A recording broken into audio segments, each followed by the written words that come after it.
بسم الله الرحمن الرحیم. ای فرزند آدم، روزی تو را تقسیم کردم، پس خود را خسته مکن. خسته شدن خستگی جسم نیست، بلکه منظور از خستگی عقلی و خستگی فکری است. اگر به آنچه من برای تو تقسیم کردم راضی شدی، قلب تو را آرام خواهم کرد و بدنت را آرامش می بخشم و تو نزد من ستوده خواهی شد.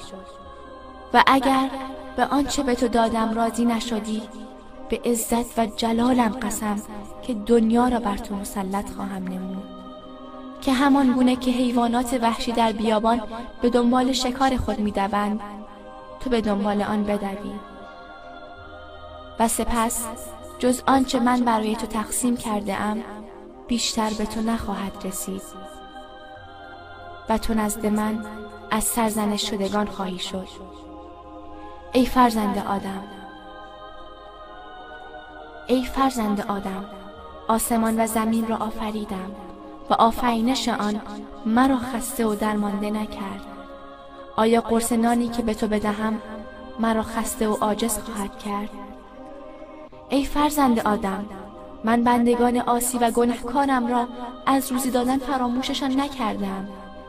چگونه کسی که مرا اطاعت و پیروی نموده است را فراموش می کنم؟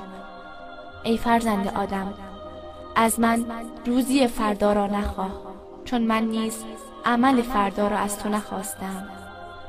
برگرفته از سخنان شیخ شعراوی: